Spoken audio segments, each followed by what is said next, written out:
Este é mais um episódio especial de Por Dentro da Internet.br. E hoje nós vamos falar sobre as pesquisas da internet, sobre a internet no Brasil.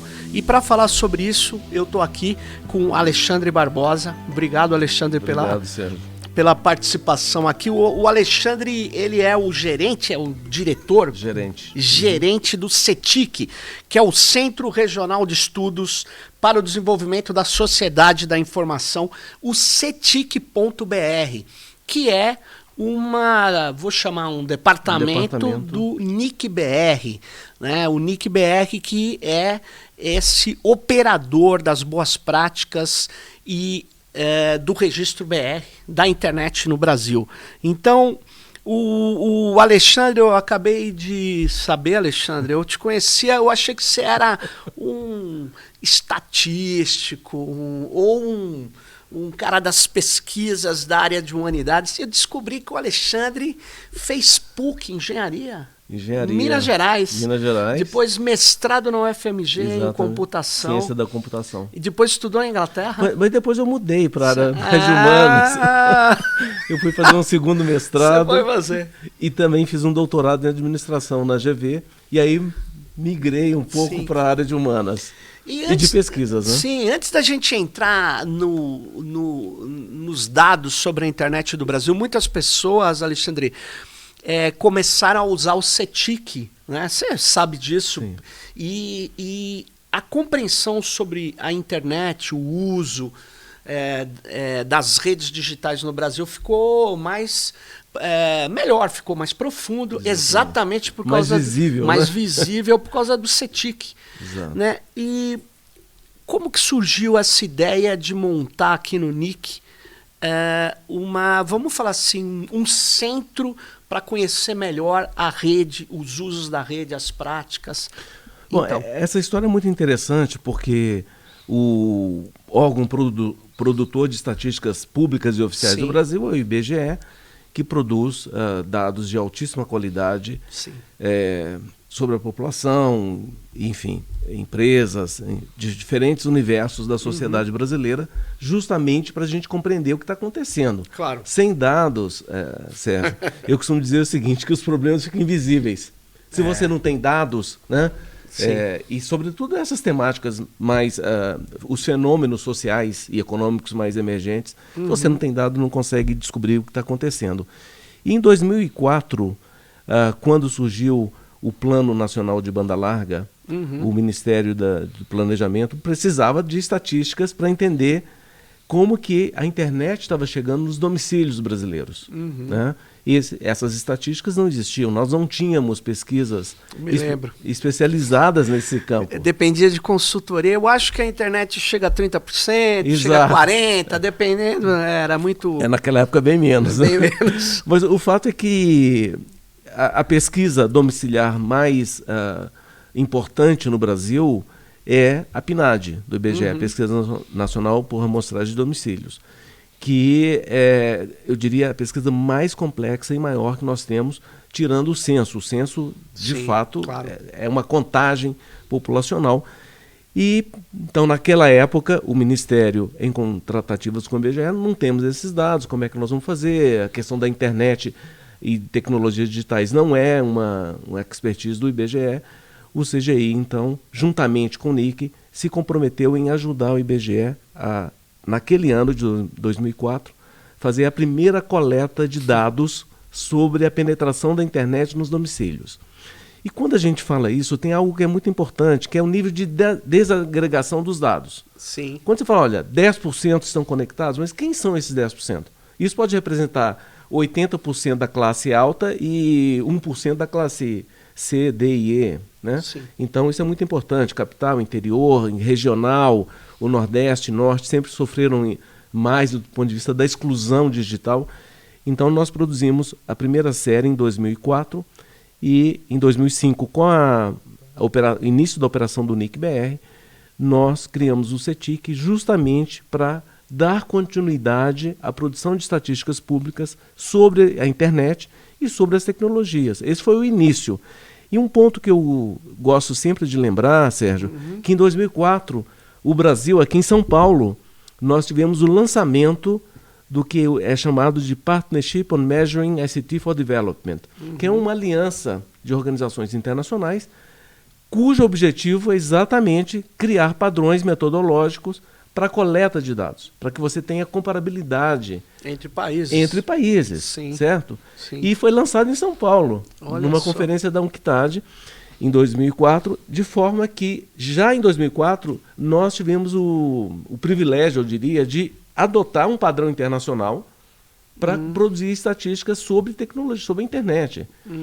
E desde então, não só o CETIC, mas quando o IBGE coloca 1 ou 2 indicadores sobre TICs, ele também segue a mesma metodologia. Então são dados comparáveis internacionalmente. Interessante. Então, na verdade, e quando que surge a primeira pesquisa que o CETIC encomenda ou ele executa? Em 2005. Em 2005. Né? Exatamente, o verbo é exatamente executa, porque a demanda vem do CGI-BR, do Comitê Gestor da Internet no Brasil, que, como você bem conhece, Sim. é uma estrutura multissetorial, né? Onde você tem vozes, diferentes vozes da sociedade, Claro. Governo, sociedade civil, setor privado, academia e o terceiro setor, que definem essas diretrizes. Então, a definição, a demanda dessas pesquisas, ela sempre começa por uma demanda de algum dos setores do CGI. Então, em 2005, nós começamos com a TIC Domicílios, né, que ficou, já tem 18 anos, então 18 anos. Série histórica. Série histórica incrível. Incrível.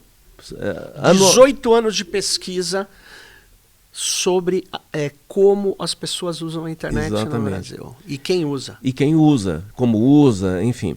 E também, naquele ano, fizemos a TIC Empresas. Então, essas são as duas mais antigas para entender a adoção. O que a TIC Empresas coleta, principalmente? Bom, a TIC Empresas, ao longo desses 18 anos, ela sofreu várias alterações, porque o fenômeno vai mudando. Claro. Porque imagina que as empresas, já há uns, talvez, 7, 8 anos, 100% das empresas já estão conectadas, tem banda larga. Pode ser até uma padaria, ela tem internet, né? Ou uma indústria, enfim. Então, você começou, nesses 18 anos, surgiram as redes sociais, surgiram novas tecnologias, como robótica, por exemplo, então no setor de manufatura, né, ou IoT. Né? Sim.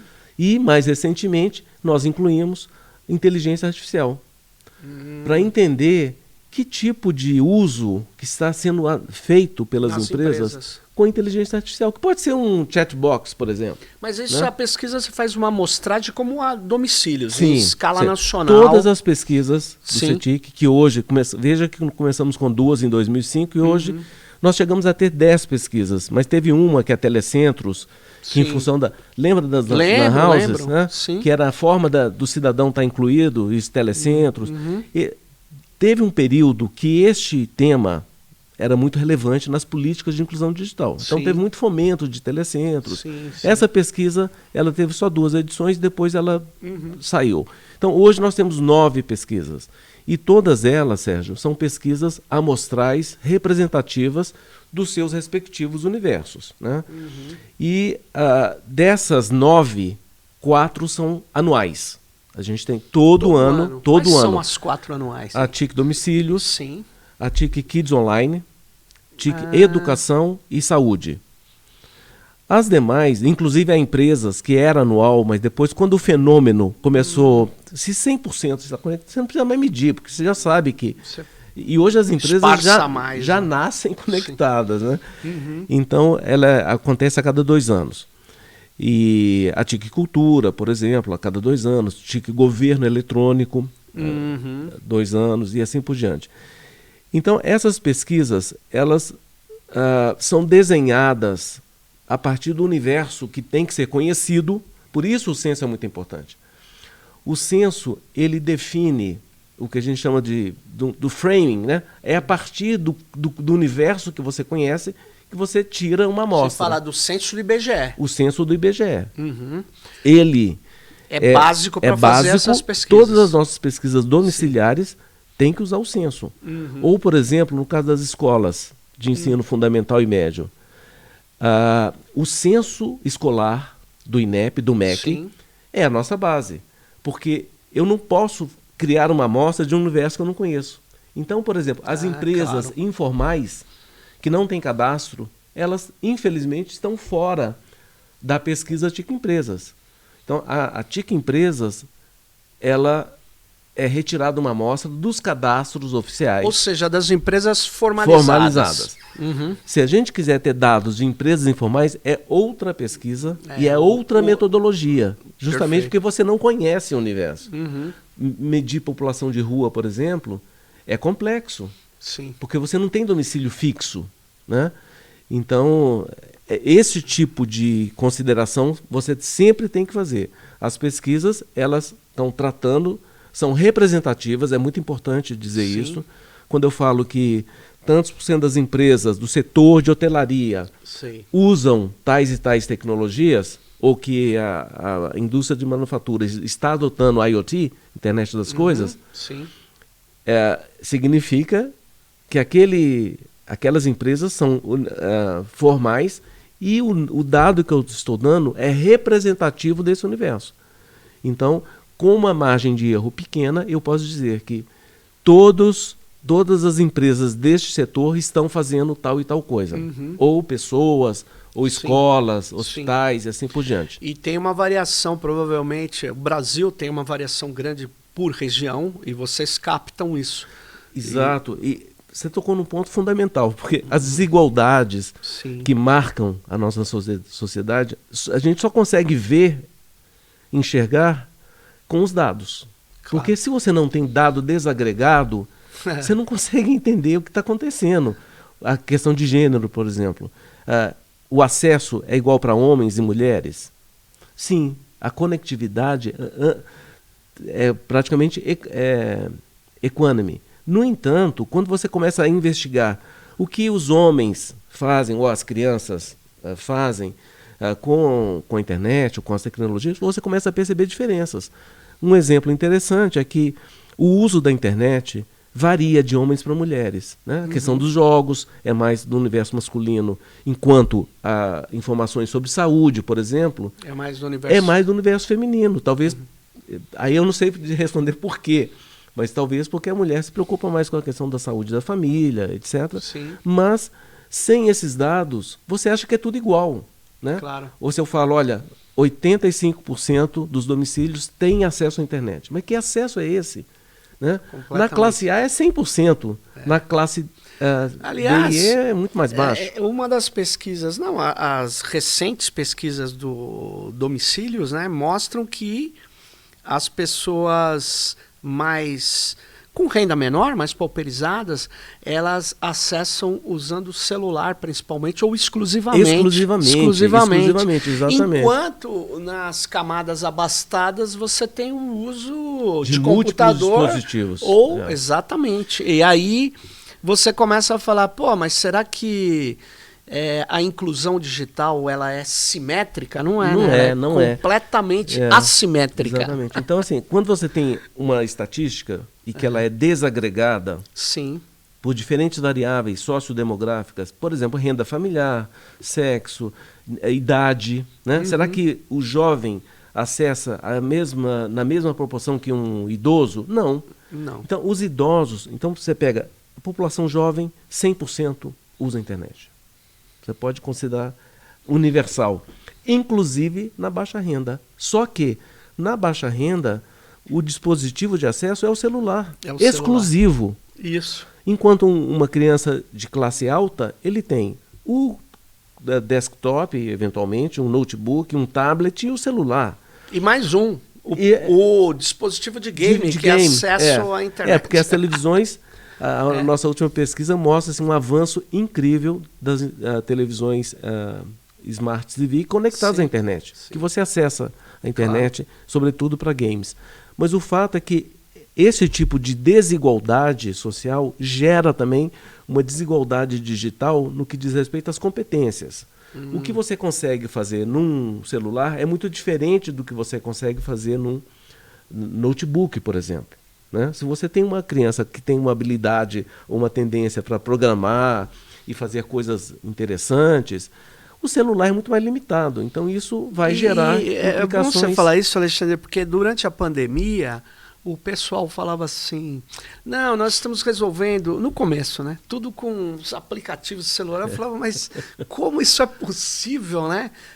Principalmente no ensino fundamental, eu vi que o pessoal tentou se virar, como a gente fala, o civilismo, né? O cara tenta resolver o problema, mas não resolveu, né? A maior parte das vezes você teve muita dificuldade. Muita dificuldade, Sérgio. E uma pesquisa que nós temos que revela isso que você está falando é a TIC Educação, que mostrou durante a pandemia um ponto relevante. Durante a pandemia, imagina que a coleta de dados que nós fazemos, em algumas pesquisas é presencial, como a TIC Domicílios, a TIC Educação. Você tem que ir na escola, entrevistar a professora. Qual é a amostra no Brasil, antes da pandemia, que costumava ter? De qual pesquisa? A da TIC Domicílios. TIC Domicílios são aproximadamente... A gente tem, o desenho da amostra é de 30 mil domicílios, 33 mil. Nossa, você, bastante. Então, é porque você chega no detalhe mesmo. Porque, veja bem, se você tem uma amostra muito pequena, você não consegue desagregar. Não desagrega. Porque quando você desagrega um dado, por exemplo, por região geográfica, norte, nordeste, para você entender as diferenças, se você vai dividindo, abrindo em subamostras, o erro vai aumentando. Claro. Então você não pode ter uma amostra muito pequena. Essa amostra ela é desenhada para ter um nível de qualidade muito boa. Então a gente consegue desagregar por diferentes variáveis. Mas essa questão do ensino que você está mencionando, a TIC Educação revela com muita clareza a dificuldade de crianças no ensino fundamental, sobretudo, que só tem acesso no celular. Então, porque a velocidade não é suficiente para você ver um streaming, não é. Você assistir uma aula, ou, por exemplo, o celular é do pai da criança e tem um limite, um pacote de dados que depois de 10 dias acabou, você chegou, não tem mais dados. Então, que conectividade é essa? Né? É verdade. E não tem, e é o que você já falou, né? Você tem uma limitação do tamanho da tela, do que você vai fazer. Você não consegue fazer duas coisas nessa tela. É muito pequena. Ela resolve determinados problemas do deslocamento. Tanto é que as camadas A e B usam múltiplos como dispositivos. E o celular é um deles e faz parte de todos nós. Agora, jogar tudo no celular é um equívoco, né? É interessante porque na hora que você vai numa pesquisa dessa, você começa a ver, porque ela esclarece isso. E isso não, muitas vezes é desconsiderado. Tem esses discursos, Alexandre, olha, chegamos a 70%, mas alto lá, né? Exatamente. Vamos olhar. No detalhe. Por exemplo, a questão do acesso pelo celular, na TIC Domicílios tem um dado que é se o acesso é feito pela rede 4G, 5G, sim. Tá? Ou seja, o pacote pago pela operadora, para a operadora, ou Wi-Fi, que pode ser um Wi-Fi gratuito. Sim. E a pesquisa mostra claramente que muitas pessoas precisam do Wi-Fi público, não pago, para ter acesso. Né? Então, e na pesquisa de governo, vocês constatam se tem muitas redes liberadas de Wi-Fi nós gratuito? Temos, a TIC Governo Eletrônico, ela investiga os 3 níveis de governo, federal, estadual e municipal. E no caso das prefeituras, que também é um sucesso, o nível de resposta, né, dos 5.000 e quase 700 domicílios, a gente tem uma taxa... municípios. A gente tem uma taxa de resposta muito grande. No nível municipal, é um censo que a gente faz. A gente vai em todos os municípios. Só que em muitas prefeituras, a gente ainda tem uma taxa de não resposta. Mas nesse nível municipal, do governo local, a gente investiga que tipo de facilidades que oferece. Inclusive, temos um ensaio, digamos assim, né, um grupo de indicadores para entender se o município está usando as tecnologias digitais para implantar o conceito de cidade inteligente. Por exemplo, se você tem um semáforo conectado, se no ponto de ônibus você consegue saber se o ônibus está chegando ou se não está chegando, o cartão de ônibus integrado, enfim.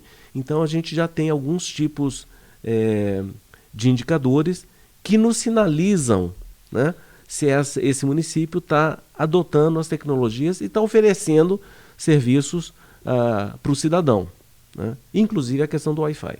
Olha só, interessante isso, porque então é uma base para os pesquisadores que querem compreender melhor como que está sendo o avanço do digital na administração pública. Essa pesquisa aí é indispensável. Sem dúvida. Eu diria que... Bom, hoje os temas que nós monitoramos, como educação, saúde, cultura, domicílios, empresas e etc., provedores, são temas fundamentais para as políticas públicas, né? E interessante, Sérgio, você tocou num ponto que eu não queria deixar de falar. Eu acho que o sucesso do NIC-BR como produtor de dados por meio do CETIC é exatamente envolver diferentes atores. Você já participou em grupos nossos. Claro. Toda a pesquisa do CETIC ela é apoiada por um grupo de especialistas multissetorial, ou seja, tem o governo, a academia, que falar nisso, a maior proporção de especialistas vem da academia, dos principais centros de pesquisas do Brasil, e inclusive em alguns casos do exterior também. Sociedade civil, setor privado menos, né, porque a gente não quer ter nenhum comprometimento ou compromisso com grandes plataformas, então eles participam, mas menos. Preponderantemente é governo, academia, sociedade civil. Esse grupo, ele dá legitimidade ao trabalho do CETIC, porque ele não só define e valida a metodologia, como coletar, o que novos indicadores vamos criar, que indicadores vamos tirar. Então, este grupo é que decide. Não é o CETIC ou o NIC que decide. Na verdade, cada pesquisa tem um grupo específico. Grupo específico que orienta e... Exato, e é um grupo que entende do assunto. Claro. Tem um grupo de pessoas que entendem de saúde, um de educação, cultura e assim por diante. De forma que isso dá legitimidade. Então, isso é um ponto importante. E outro ponto importante é que, ao longo desses 18 anos, a gente começou a criar espaços, workshops de capacitação para gestores públicos usarem estatísticas. Que não é trivial. Interessante, né? Não é trivial. Não é trivial você usar um dado... Ou um metadado, vocês abrem os metadados? Sim, claro. Como que é Hoje isso nós feito? tem duas situações. Em grandes amostras, que são domiciliares, os microdados das pesquisas e o dicionário de dados, tudo associado à coleta de dados, o questionário, indicadores, definições e conceitos, estão abertos para você fazer o download no site do CETIC. De todas as pesquisas? Não. Domiciliares. Das domiciliares. Que é a TIC Domicílios e a TIC Kids Online. As demais demandam um acordo de uso confidencial do dado. E o dado ele é anonimizado. Então você pega empresas, por exemplo. Eu tenho lá o grupo de empresas. São 11 setores da economia que são monitorados.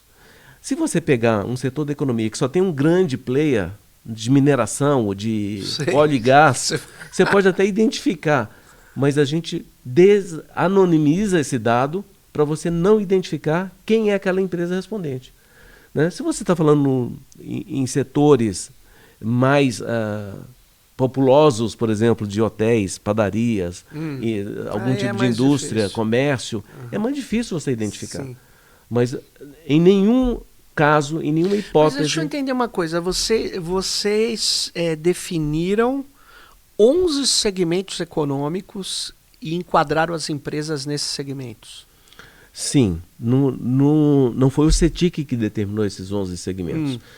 Isso vem da definição internacional da Eurostat e do Partnership, incluindo aí UNCTAD, ITU, Eurostat, etc., Divisão de Estatística das Nações Unidas, que definiram esses 11 setores, por uma certa razão. Claro.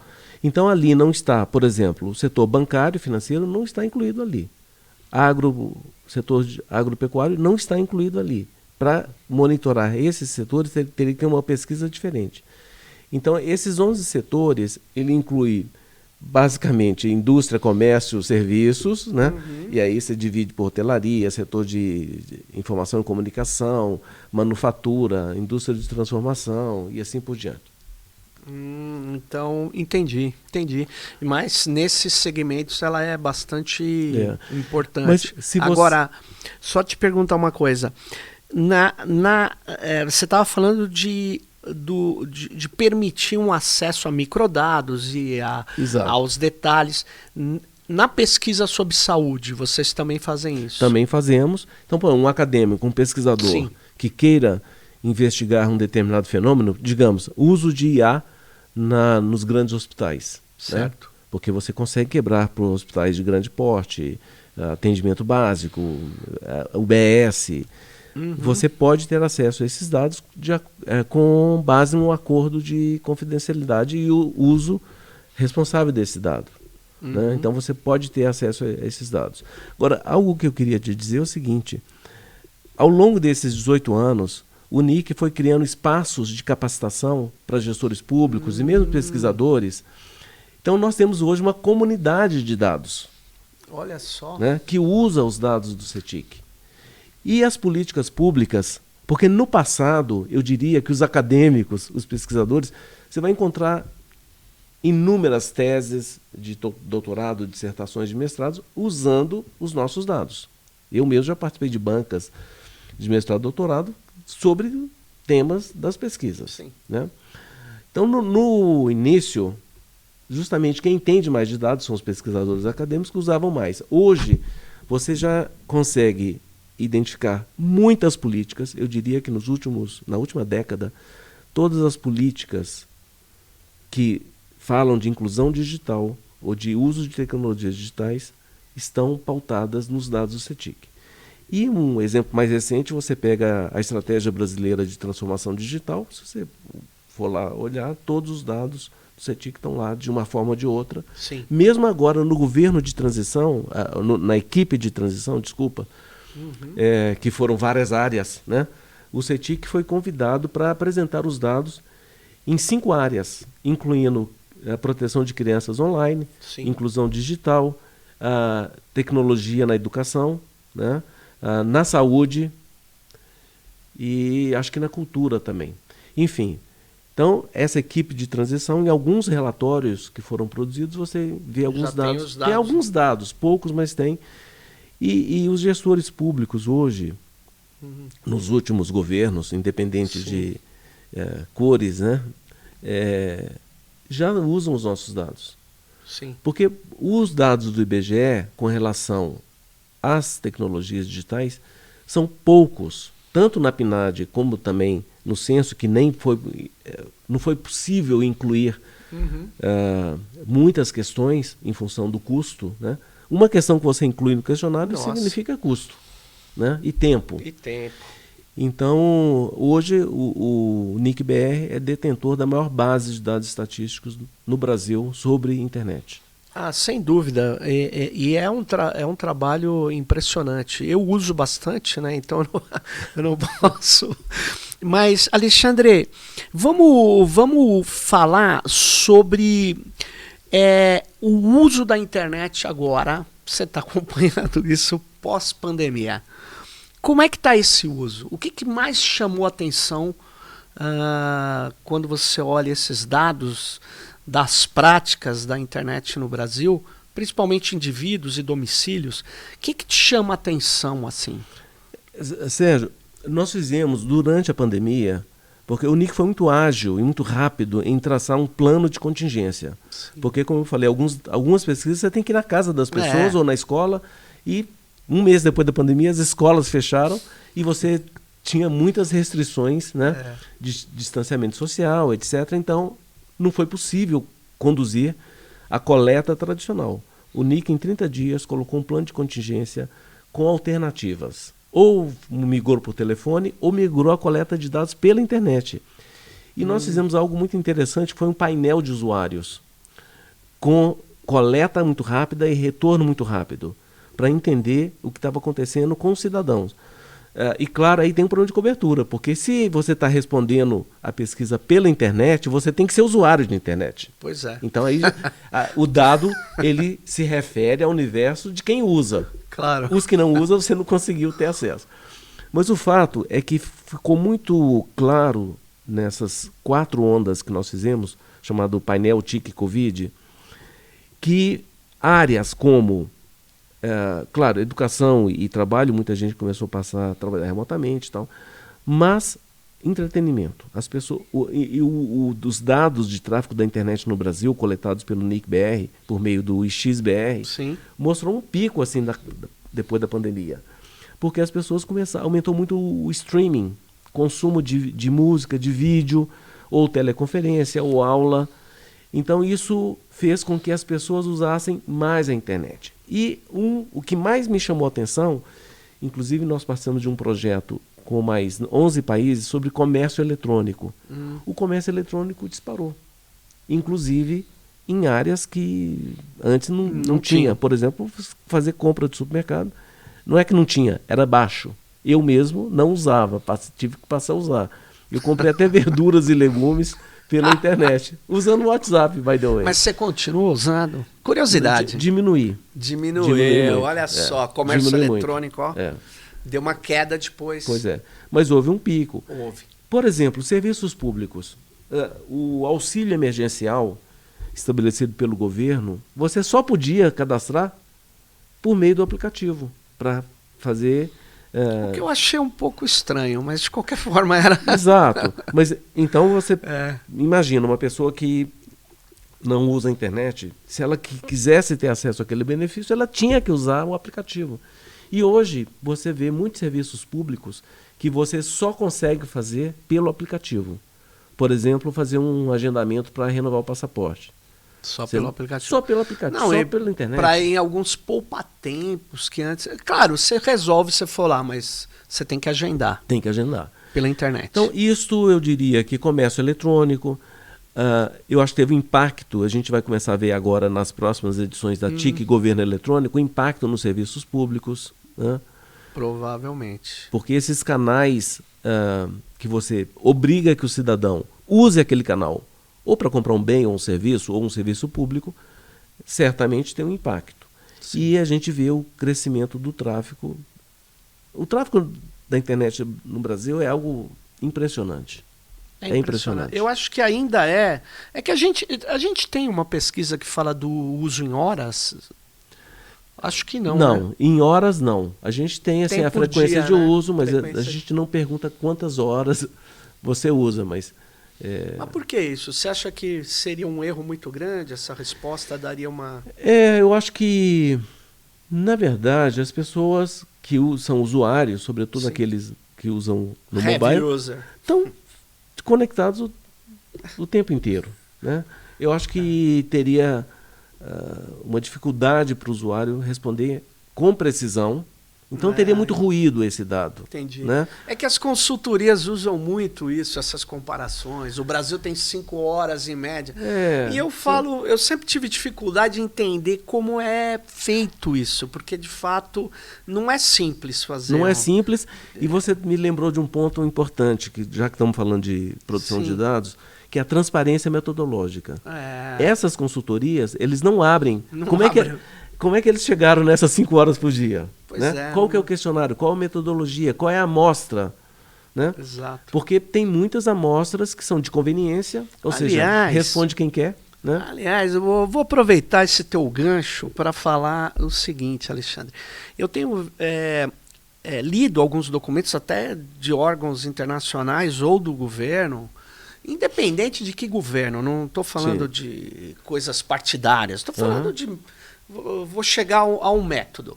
Aí eu olho lá, porque tantos por cento dizem que o Brasil está abaixo desse indicador aqui, em geral na área de tecnologia. Aí eu vou lá na metodologia, que pesquisa é essa? A pesquisa é tal. Aí, em geral, tem o link, outras vezes não tem, você vai na pesquisa. Aí você chega na pesquisa, você quer ver quem respondeu essa pesquisa. Aí sabe o que acontece? Não tem. Não tem. Ou quando tem são 130 empresários reunidos num fórum tal. Exato. Fala, mas como é que você usa um indicador pode, onde eu não sei quem são esses 130 empresários, o tamanho das empresas, a visão, muitas vezes a nacionalidade. Exato. Aí ele tem uma visão sobre o Brasil. Não é.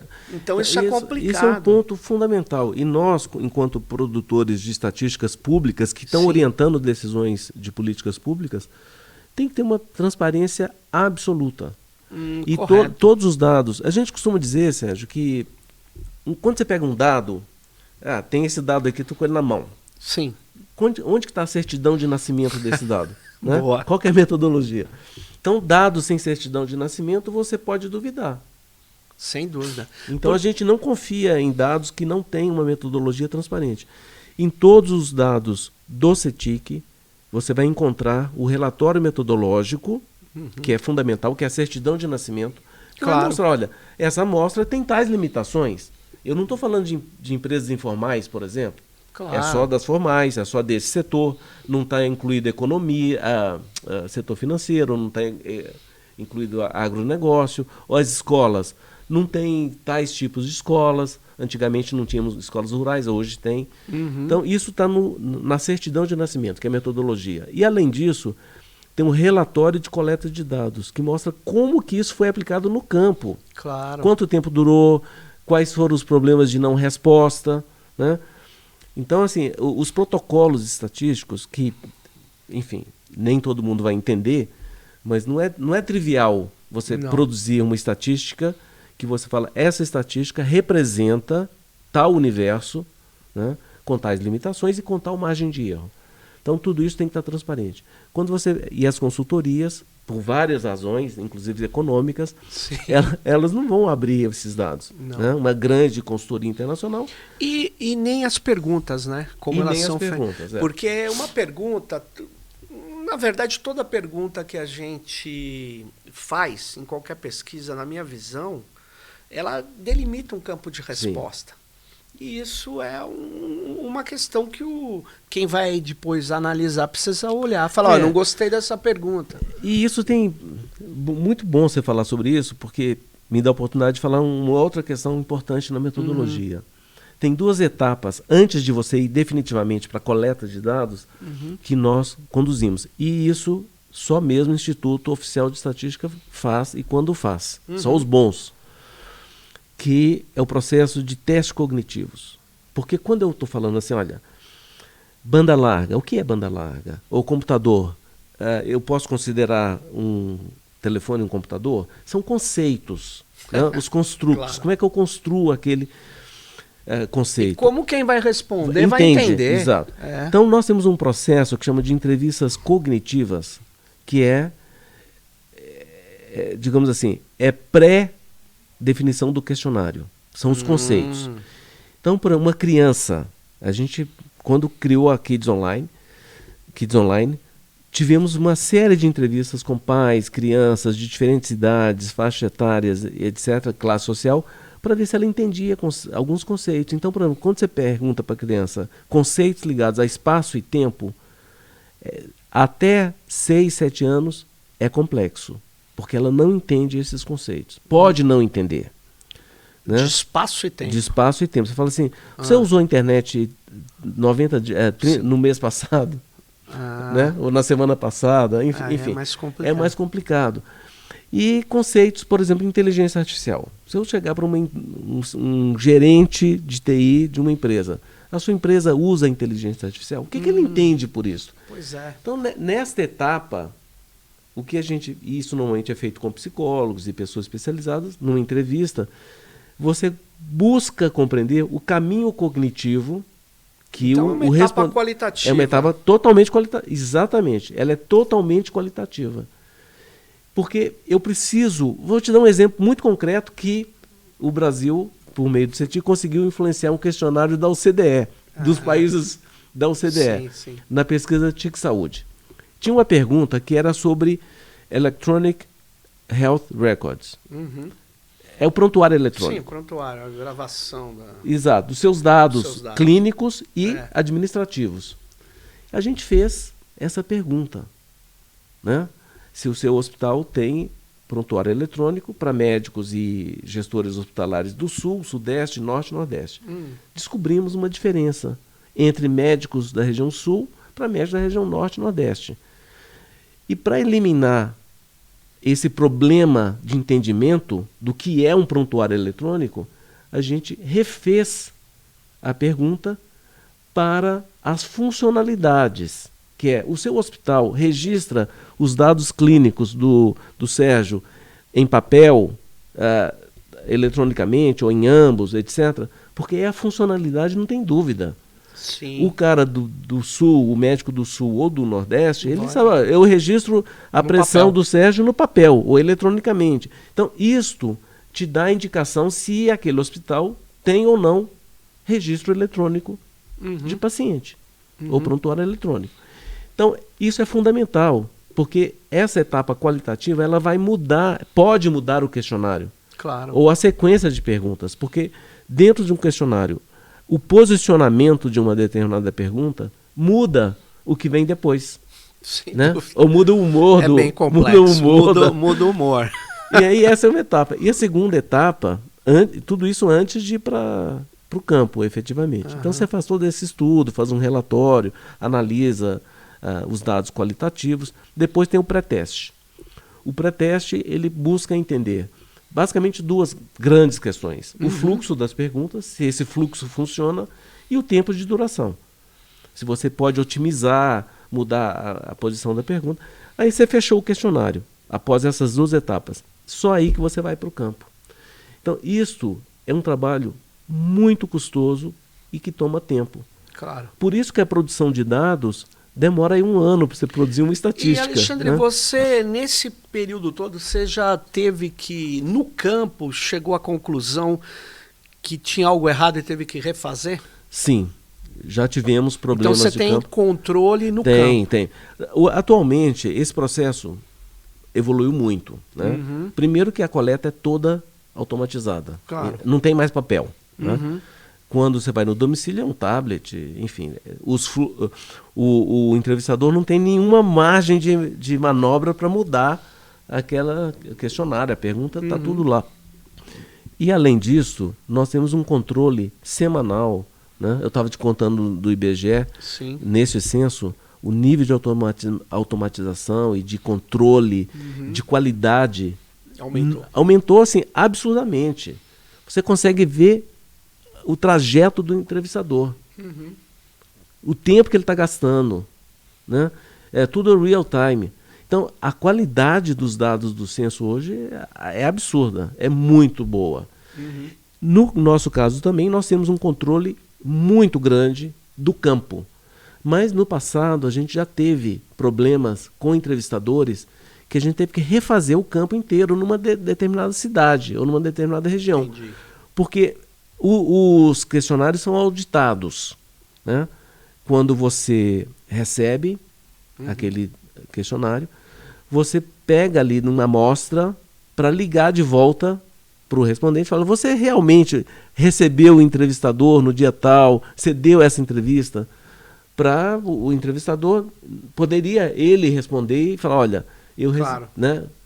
Então tem esse tipo de controle, e além disso tem um controle de consistência interna. Né?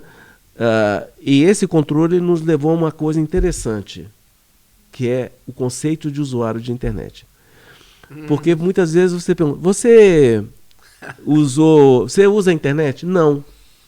Você usou Facebook ou qualquer rede social? Uso.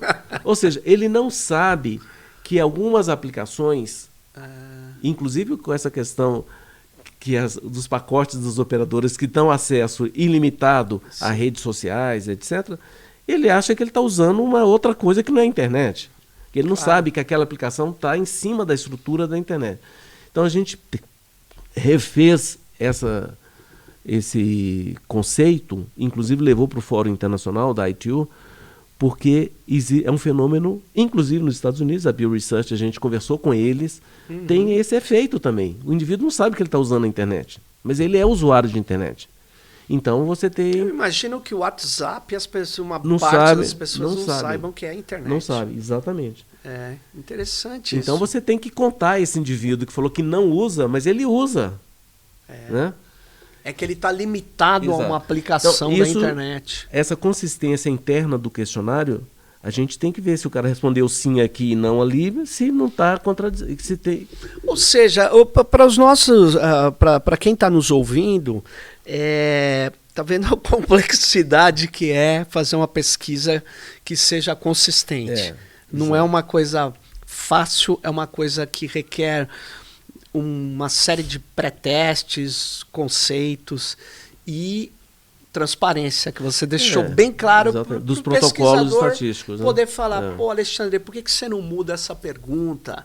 Aliás, eu já fiz uma sugestão uma vez aí. Muda essa pergunta. A pergunta de usuários, eu não me lembro agora, mas essas perguntas da TIC Domicílios foram ficando, no meu modo de ver, mais abrangentes, mais... Porque é aquilo, né? A pesquisa é uma coisa muito complicada de fazer. E eu vou aproveitar aqui, nós estamos online. O Alexandre, nessa pesquisa, ou nesse escopo ou nas possibilidades de pesquisa do NIC, do CETIC, eu acho que a gente precisava ter uma pesquisa sobre como que as tecnologias estão sendo desenvolvidas aqui no Brasil. Você vai dizer assim, não, mas eu faço a empresas e tal, mas é diferente. É diferente porque... Tem tecnologias, quem está desenvolvendo tecnologia? Eu fiz uma pesquisa muito pequena, é uma exploratória sobre desenvolvedores de software no Brasil, software livre. E eu achava que era muito mais e não era. A gente tem muito usuário, muito educador, muito administrador de sistemas, mas desenvolvedor, a gente... Agora, por que isso é importante? Por causa do futuro. O futuro precisa ter um pouco de inventividade, criatividade local. Então, eu estou fazendo uma reivindicação online, depois eu vou encaminhar por escrito. Não, eu acho fundamental essa pesquisa, inclusive dentro da construção do Observatório da Inteligência Artificial que a gente está construindo. Legal. Fala um pouquinho. Com o C4AI da USP, Fundação SEAD aqui em São Paulo e CGE, que são entidades que já estão produzindo algum tipo de dados para compreender o fenômeno de IA no Brasil. Por exemplo, patentes, por exemplo, produção de artigos acadêmicos, ou, por exemplo, a adoção da IA nas empresas, que a nossa TIC Empresas já produz, oferta de cursos, né, de graduação, mestrado, doutorado, que tenha disciplinas de IA, enfim. Então, essas novas tecnologias, elas são fundamentais.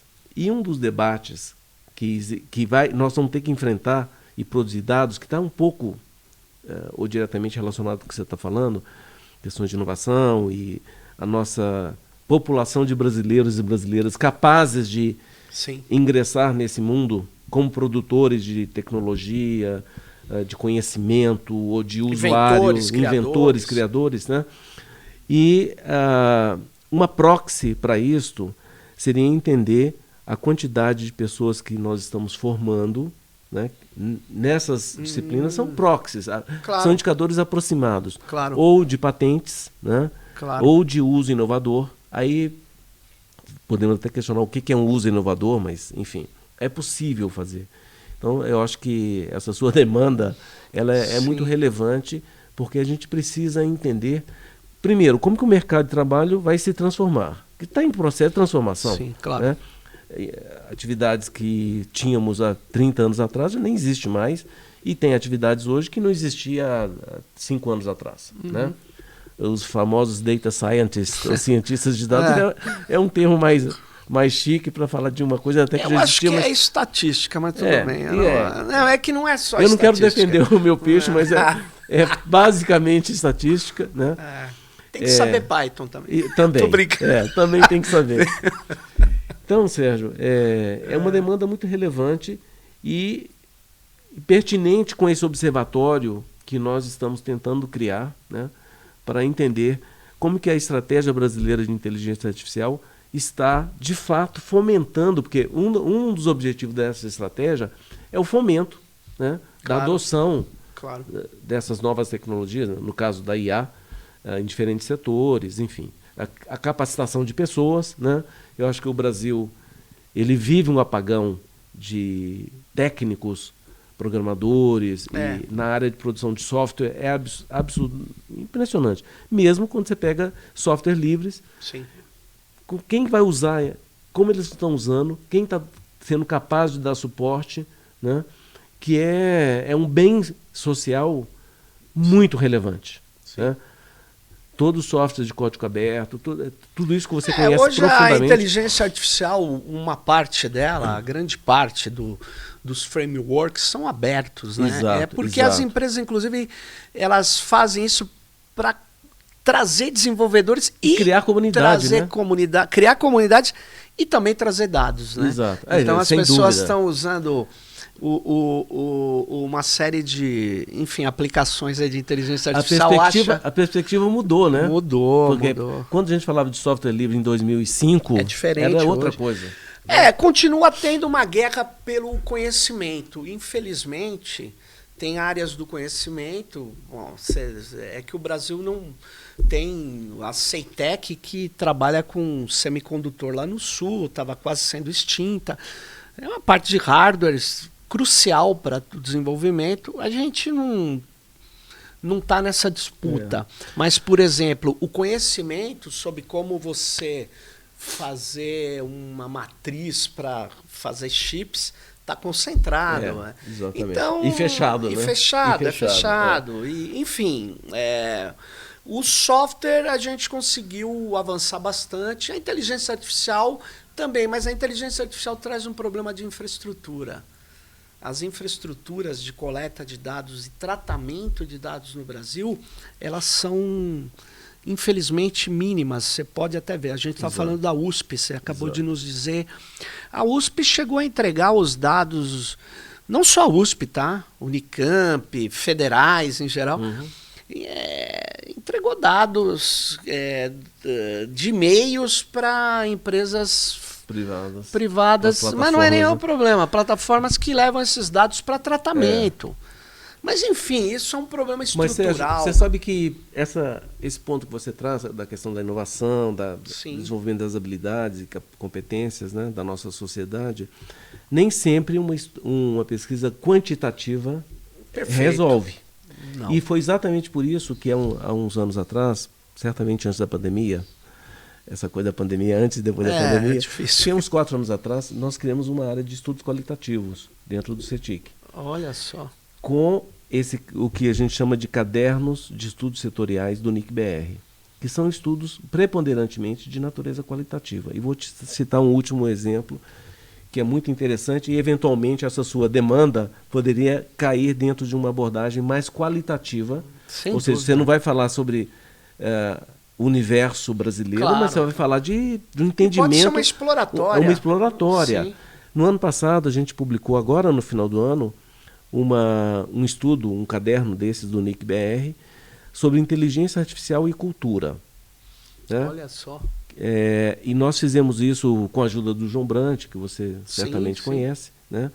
Coletamos dados, foram acho que aproximadamente 30 entrevistas em profundidade com atores, por exemplo, com músicos, com artistas plásticos, com as plataformas digitais, para entender como que as ferramentas de IA impactam a cadeia de produção e de consumo de cultura, seja música, museu, né? Então, entrevistamos grandes plataformas, não todas, mas plataformas de streaming, de áudio, de vídeo, para entender o que a inteligência artificial está fazendo. E eu achei muito interessante, porque de cultura, eu sou um consumidor de cultura, mas não entendo profundamente da cadeia. E eu achei muito interessante músicos, por exemplo, falando como é que eles estão usando a inteligência artificial para, por exemplo, separar na composição de uma música o violão, o piano, isola, ou você produz a letra, aí o outro, como é que eles produzem colaborativamente, introduz um instrumento aqui, outro instrumento, e que a inteligência artificial tem ajudado na composição de uma música, por exemplo. Né? Isso é muito interessante. E foi um estudo qualitativo que te dá um mergulho, né? Você não está falando com todas as plataformas, claro, nem com todos os artistas. Mas você tem uma visão você tem uma visão, fenômeno. Olha, de fato, claro, a inteligência artificial está impactando a cultura. Sem tais dúvida. E tais formas, nessas dimensões. Sim, né? E cada vez mais, né? Mas nós já ultrapassamos do tempo, nós não vamos fazer cortes, Túlio, não é para cortar nada. Então, sem censura. sem censura. Mas obrigado aí, Alexandre, pelo seu tempo, pelos seus esclarecimentos. Espero que quem esteja nos ouvindo acesse o cetic.br. Ali tem essas pesquisas disponíveis, enormes, e que faz uma diferença para a gente compreender o fenômeno da internet no Brasil e na cultura, na política, na economia. Então, valeu, Alexandre. Sérgio, muito bom estar com você. Viu? Obrigado. Valeu. Até mais.